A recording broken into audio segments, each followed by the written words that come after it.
Hello বন্ধুরা, কেমন আছো তোমরা সবাই? আশা করি অনেক অনেক ভালোই আছো। আর তোমাদের ভালোবাসায় আমিও অনেক ভালো আছি, কারণ তোমরা আমাকে যে পরিমাণে ভালোবাসা দিয়েছো এবং সাপোর্ট দিয়েছো তা আমি কোনোদিন ভুলতে পারবো না। তাই তোমাদেরকে মজা দেওয়ার জন্য আবারও একটি নতুন গল্প নিয়ে হাজির হলাম। গল্পটি শোনার মতো, আশা করি তোমাদের দাঁড়িয়ে যাবে এবং তোমরা হাতের কাজ করতে সবাই হেডফোন নিয়ে বসে যাও। যদি আমার গল্প শুনে মজা পাও তাহলে অবশ্যই আমার চ্যানেলটি সাবস্ক্রাইব করবে। তো চলো বন্ধুরা, আমরা কথা না বাড়িয়ে আসল গল্পে চলে যাই। আমার বউ তার শ্বশুরের অনেক সম্মান আর সেবা করত। প্রতিদিন তার মাথায় মেসেজ করে দিত, কিন্তু যখনই আমি অফিস থেকে ঘরে ফিরতাম আমার স্ত্রী বাথরুমে চলে যেত। আমার তার উপরে অনেক সন্দেহ হতো। একদিন যখন আমি অফিস থেকে তাড়াতাড়ি ঘরে চলে এলাম, যেটা দেখলাম সেটা দেখে আমার পায়ের নিচে থেকে মাটি সরে গেল। আমি আমার স্ত্রী মঞ্জুকে অনেক ভালোবাসতাম। আমি তার সব কাজ সহ্য করতাম, তার প্রত্যেকটা মনের ইচ্ছে পূরণ করতাম। কিন্তু সেই দিন তাকে দেখে আমি অবাক হয়ে রইলাম। আমি বিশ্বাসই করতে পারছিলাম না যে আমার বউ মঞ্জু এতটা ভুল কি করে করতে পারে। মঞ্জু আমার বিয়ের রাতে আমাকে কথা দিয়েছিল যে সে আমার আর আমার পরিবারের সব সময় খেয়াল রাখবে, কিন্তু আমি কি করে বুঝবো যে মঞ্জু এরকম কিছু করবে। আমার আজও মনে আছে আমার বিয়ের সেই দিন যখন মঞ্জুকে আমি নিজের ঘরে এনেছিলাম। সে আমার ঘরে লাল বিয়ের পোশাক পরে বসেছিল। মঞ্জুকে এতটা সুন্দর দেখাচ্ছিল যে আমি বিশ্বাসই করতে পারছিলাম না যে সামনে বসে থাকা এত সুন্দর বউ আমার। আমার এটা সৌভাগ্য ছিল যে মঞ্জু আমার স্ত্রী। আমি আর মঞ্জু নিজের বিয়ের রাতে নিজের ঘরে বসেছিলাম। আমি আর মঞ্জু হাজারটা কথা দিয়েছিলাম একে অপরকে, সাথে জীবনটা শুরু করেছিলাম। আমি মঞ্জুকে কথা দিয়েছিলাম যে আমি তাকে সব সময় খুশিতে রাখব, আর মঞ্জুকে বললাম যে সেও যেন আমাকে অভিযোগের সুযোগ না দেয়। আমি আমার স্ত্রীর সাথে আমার জীবনের সব কথা শেয়ার করতাম। আমি মঞ্জুকে বললাম যে আমার মায়ের ছোটবেলাতেই স্বর্গবাস হয়েছে। আমার বাবা এই জন্য বিয়ে করেনি যে দ্বিতীয় মা আসার ফলে আমার আর আমার বোনের জীবন যেন শেষ না হয়ে যায়। এই জন্য আমার বাবা সব জীবন একা পার করে দিয়েছে। আমি মঞ্জুকে বুঝিয়ে দিয়েছিলাম এবার আমার বাবার আর এই ঘরের খেয়াল তাকেই রাখতে হবে, কেননা আমার বোনের বিয়ে আমার সাথে সাথেই হয়ে গিয়েছে। আমার বিয়ের আগে আমার বাবার খেয়াল আমার বোনই রাখত। মঞ্জুর হাতে মেহেন্দির রং এখনো হালকা ও হয়নি, আর তাতেই ওকে ঘরের সমস্ত কাজ দেখতে হতো। এমনিতে তো ঘরের মধ্যে অনেক কাজের লোক ছিল, কিন্তু কাউকে তো কাজের লোকদের মাথার উপরেও থাকতে হয়। মঞ্জু বিয়ের কিছুদিন পরেই আমাদের বাড়ির সব দায়িত্ব সামলে নিয়েছিল। আমার জীবনে সে যেন কৃপা হয়ে এসেছিল। সে আমার অনেক খেয়াল রাখত। সব থেকে খুশির কথা হলো আমার বাবারও সে খেয়াল রাখত।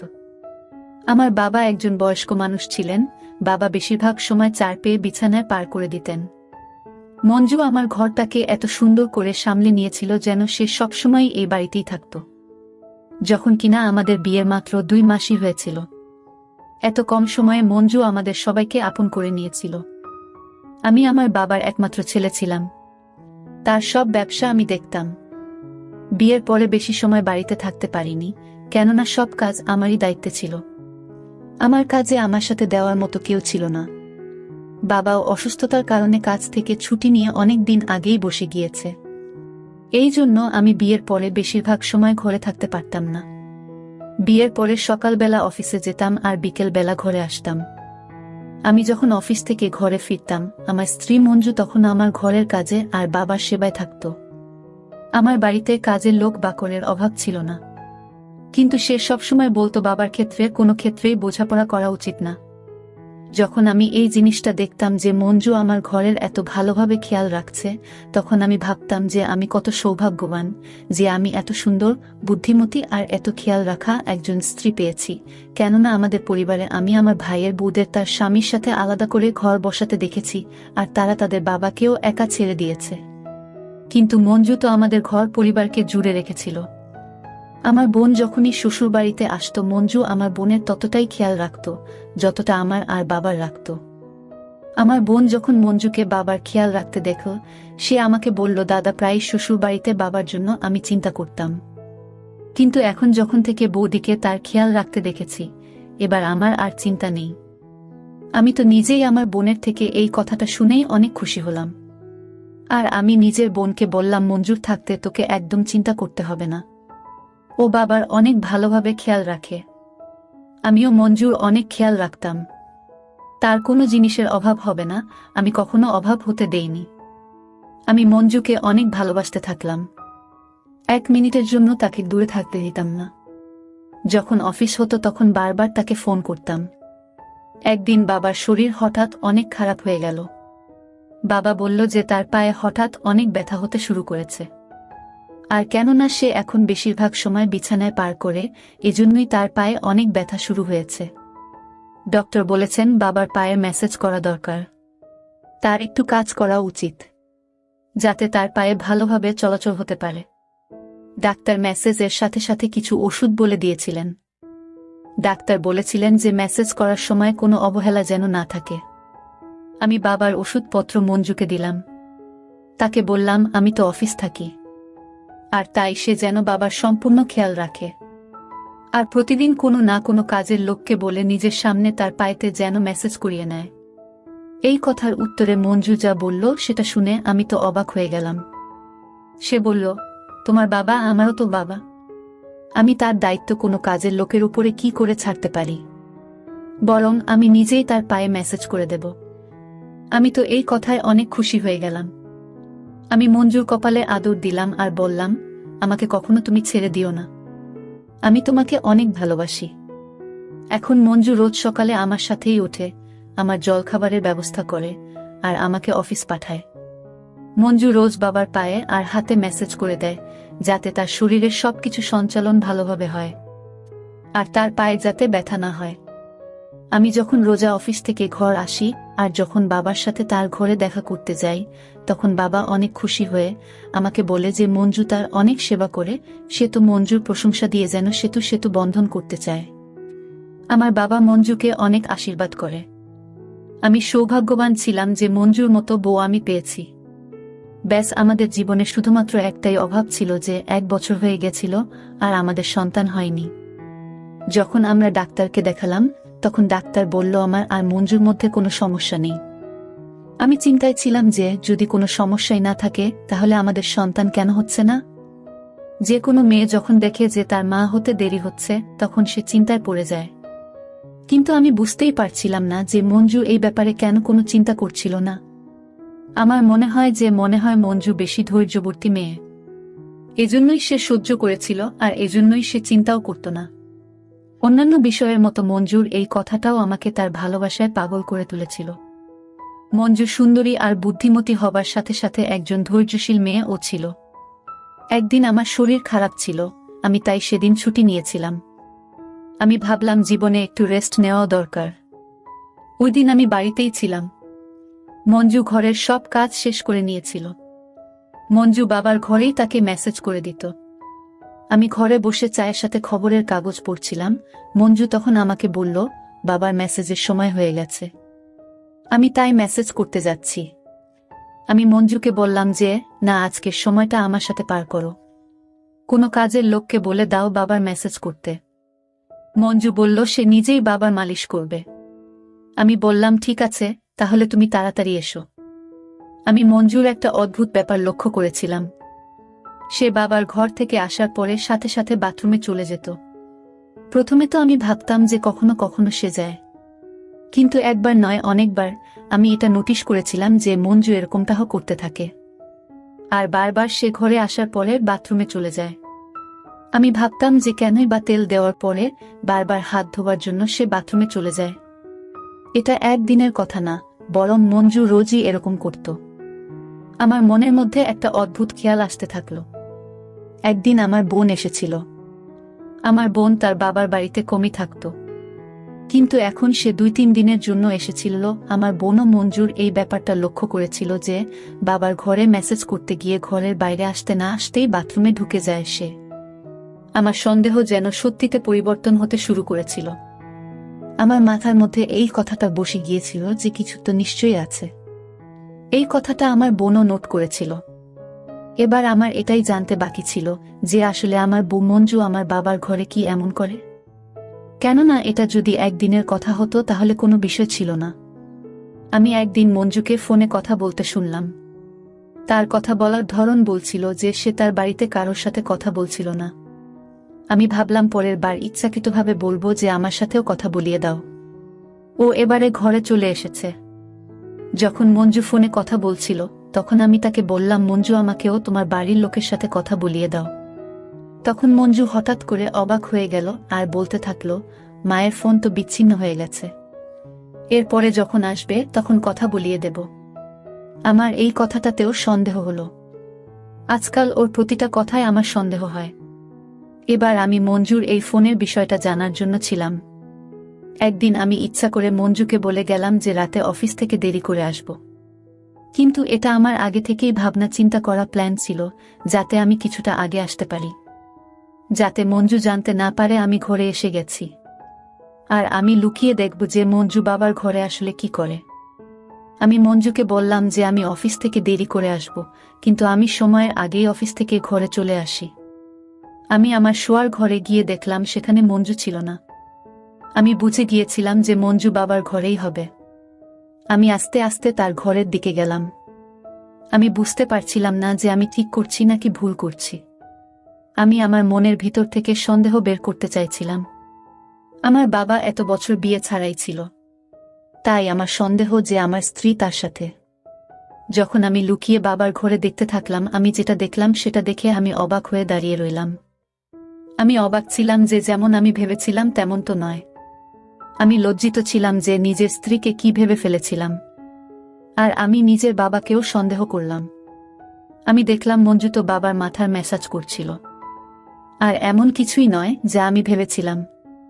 আমি এটা ভাবার আগে আমার একবার বোঝা উচিত ছিল যে মঞ্জু একজন বিবাহিত মহিলা আর সে ঘরের কাজ করায় ব্যস্ত থাকে। আমি যতটা খুশি ছিলাম এই জন্য যে আমার সন্দেহ ভুল বেরিয়েছে, ততটাই আমার নিজের উপরে আফসোস ছিল। আমি নিজের বাবা আর নিজের স্ত্রীর উপরে কি করে সন্দেহ করতে পারি।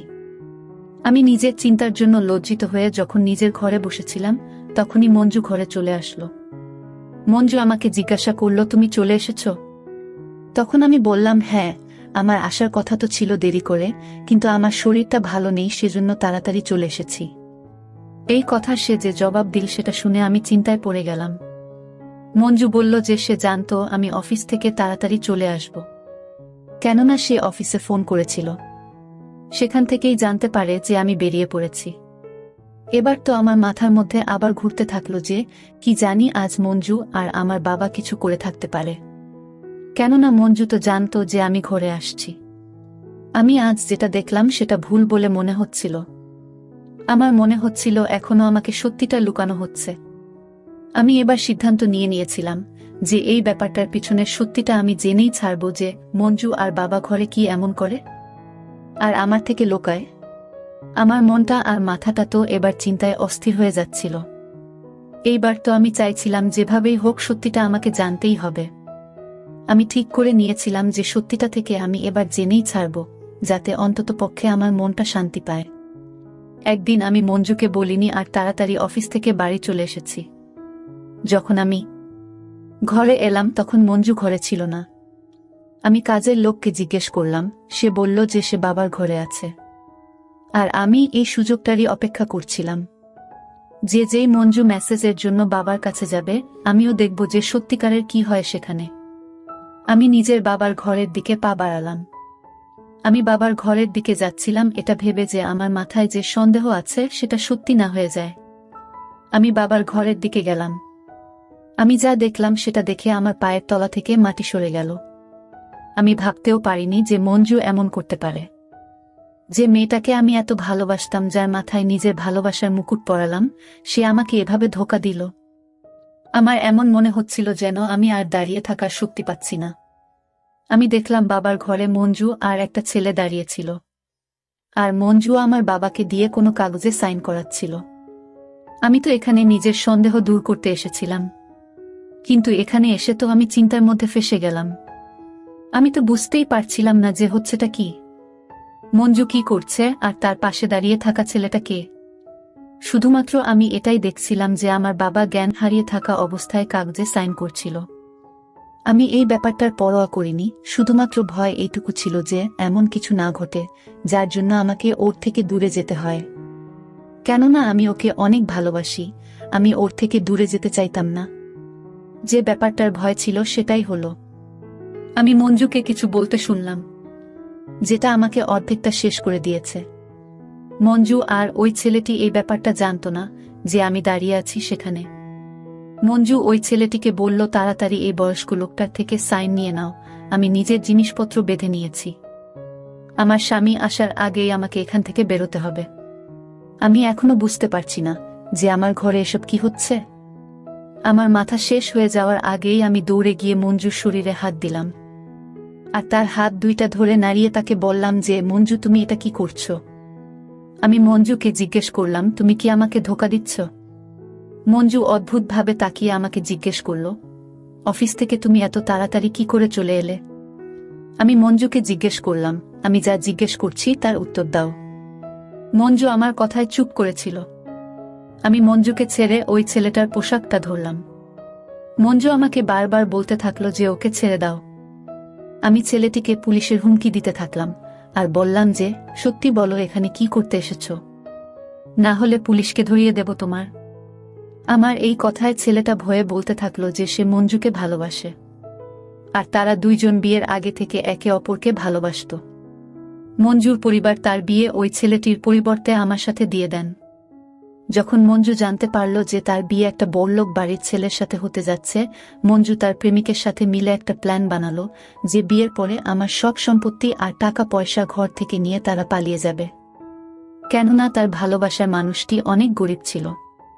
সে আমাকে বিয়ে করে আমার সম্পত্তি লুটপাট করতে চেয়েছিল, আর এটাই ওর প্ল্যান ছিল, যার জন্য মঞ্জু আমাকে ধোঁকা দিল। সে একটা কথাতেই মঞ্জুর সব রহস্য খুলে দিল। এবার আমি বুঝতে পারলাম যে মঞ্জু আমার বাবার ঘরে কেন যেতে চাইত। সে জানত যে আমার সব সম্পত্তি আমার বাবার নামে আছে।